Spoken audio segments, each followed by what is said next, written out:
Afrique Caraïbes Montréal a recueilli les témoignages de quelques membres de la communauté gabonaise du Canada lors de la célébration du 10e anniversaire de la solidarité gabonaise de Montréal, le 20 août dernier, au parc Kent de Côte-des-Neiges, en présence de l'ambassadeur du Gabon au Canada, son Excellence, M.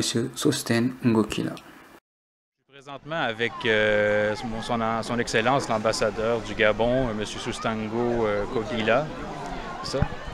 Quel effet ça vous fait d'être présent à cette journée après le match de foot et pour souligner les 10 ans de Solidarité gabonaise de Montréal? Mais disons que je suis en fait tout heureux d'être ici. D'abord parce que ma communauté s'y trouve. Comme vous avez eu à le dire, Solidarité gabonaise de Montréal fête ses 10 ans, mais le Gabon également fête son 56e anniversaire de son indépendance. Et me retrouver comme ça parmi mes compatriotes après un match de football durant lequel l'équipe gabonaise a perdu, on appelle les Panthères du Gabon du Canada, ils ont perdu 1-2. C'est toujours un moment de convivialité qui nous permet de nous retrouver avec nos compatriotes et je suis vraiment très heureux d'être avec eux. Écoutez, on a joué un match contre le Burkina Faso qui était très important.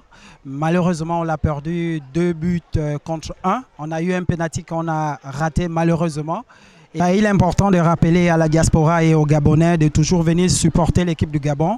Nous sommes une entité très vieille et il est important que les gens viennent toujours nous supporter. Et à l'équipe du Gabon, je demande d'avoir le courage, l'abnégation, le travail et de toujours continuer parce qu'il est important. On regarde l'année dernière, on a eu un résultat assez moyen. Aujourd'hui, on vise les 3 premières places et avec beaucoup de courage, avec beaucoup de soutien du public, on peut arriver à faire un bon résultat. Okay, merci beaucoup. Je vous remercie. Au revoir. Je suis avec Viviane Minko, responsable des communications pour Solidarité gabonaise de Montréal. Viviane, comment avez-vous trouvé le match de foot? En tout cas, j'ai trouvé le match de foot très intéressant entre les 2 équipes. C'était un match amical, en fait, c'est un tournoi aussi qu'on a organisé à Montréal en collaboration avec la Ligue africaine de sport à Montréal. Donc, ce qui fait que les 2 équipes se sont rencontrées et le thème de l'organisation, c'est de vivre ensemble dans l'union et la concorde et la fraternité. C'est la raison, en fait, aujourd'hui, comme vous pouvez le voir, on a partagé un petit bout de gâteau, un petit bout de pain, afin de pouvoir fraterniser ensemble. Et puis, nous avons vraiment eu une grande surprise parmi nous, qui est notre grande chanteuse que son Excellence nous a ramenée d'Ottawa, ainsi que d'autres collaborateurs et collaboratrices d'Ottawa qui se sont jointes à nous. Comme vous pouvez le savoir, il y a tous nos compatriotes et les Panthères de Montréal. En fait, nous avons organisé cet événement en partenariat aussi avec nos frères des Panthères et la Solidarité gabonaise de Montréal, pour qui je suis la secrétaire générale et responsable de la vie sociale des jeunes et des aînés. Merci.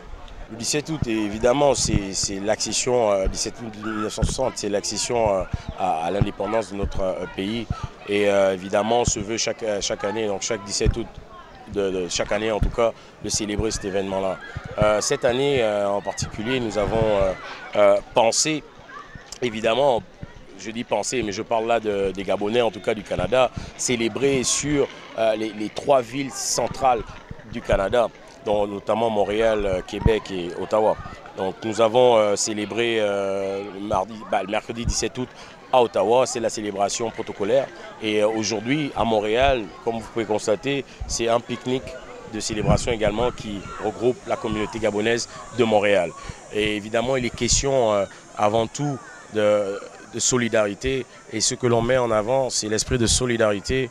Et c'est à partir de cet esprit de solidarité-là qu'on garde ensuite l'esprit festif. Donc tout ça combiné ensemble, comme vous pouvez constater, on est tous retrouvés ensemble, on est en famille. Et c'est ce qui prévaut après tout quand on est une communauté comme celle-là au Canada. Au contexte qui avait été annoncé, il s'agit d'un barbecue festif qui était précédé par un match de gala qui justement mettait en on laisse l'équipe des Panthères du Canada et les anciens de la Ligue, suivi de, comme je disais, un barbecue. Le barbecue il est là, les gens mangent, les gens ils ont à boire, ils s'amusent. Mais surtout, il faut que je le précise, c'est aussi du réseautage. Parce que comme je le disais tout à l'heure, l'esprit au-delà de cette activité, c'est la solidarité. Nous voulons réinsérer cet esprit de solidarité-là. Et ça passe par le réseautage, ça passe par la connexion. Et parce que ici, beaucoup vivent un peu isolés. Et là, ça permet aux gens de se retrouver, de se rencontrer. Parce qu'on peut marcher dans la rue, on se voit, on ne sait pas qu'on est Gabonais. C'est important de le savoir, qu'on est des frères, on est des ressortissants du même pays. La connexion, le réseautage et tout ça, cet esprit de famille-là que nous voulons consolider. Et c'est ça qui plane autour de cet événement-là. Et basé sur ça, on peut se réjouir de cette fête-là.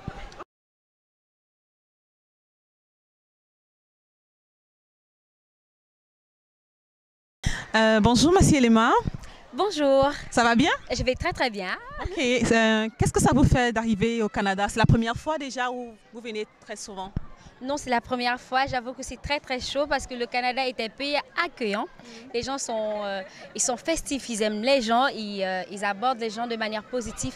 Et il y a beaucoup de positivité ici au Canada. Vraiment, c'est un joli pays. Est-ce que on vous a fait visiter le coin? Ben oui, là maintenant je suis à Montréal à un pique-nique organisé par des compatriotes et j'ai été reçue comme l'enfant du pays, comme une fille de la maison. Je suis assise à même le sol, les pieds bien nus. Et, tu vois, ça se passe bien quoi. Je suis vraiment très contente de mon séjour et merci à l'équipe qui a organisé ici à Montréal, c'est super bien. Ok, et si on parlait de votre musique, qu'est-ce qui vous inspire en matière de musique? Est-ce que ce sont les faits quotidiens? Est-ce que c'est votre expérience personnelle? Est-ce que ce sont... Je sais pas. Bon, ma musique, en réalité, je parle beaucoup des faits sociaux. Je parle de l'environnement, de la nature, de l'amour en plus, parce que l'amour peut construire le monde, l'amour peut bâtir plein de choses. C'est l'amour qui vient de nous réunir ce soir. Si une femme n'aimait pas, si une population n'aimait pas son pays, on ne pourrait pas organiser un pique-nique dans ce joli parc et recevoir autant de personnes. Voilà un grand signe d'amour qui nous réunit ce soir ou cet après-midi à ce parc. Massielema, quel est le message que vous transmettez aujourd'hui à vos compatriotes gabonais qui vivent au Canada et qui vous ont accueillis chaleureusement, comme vous l'avez dit? Bon, le premier message, d'abord, de ne pas oublier nos valeurs culturelles parce que c'est très important, c'est ce qui va nous identifier des autres. Il faut sauvegarder les couleurs du vert, jaune et bleu. Donc, notamment encore, je vais ajouter nos valeurs culturelles. Ne pas perdre l'usage de nos langues parce qu'il y a des enfants qui sont élevés ici et qui risqueront de perdre la manière de parler nos langues. C'est important de parler l'anglais, c'est important de parler le français, mais c'est également important de dire Mboloani, c'est important de dire Omasora, c'est important de dire Nombo, c'est très important. C'est des signes très importants qui nous identifient des autres. Donc n'oublions pas nos valeurs culturelles, même si nous sommes ici très très loin de chez nous. Est-ce que Massielema peut nous gratifier de sa belle et chaleureuse voix? Je vais vous utiliser comme choriste, on va juste répondre Gabon. Okay. C'est mon pays, il est vert, le jaune et le bleu. Gabon, viens voir mon pays, ici c'est le paradis. Gabon, c'est mon pays, c'est mon pays.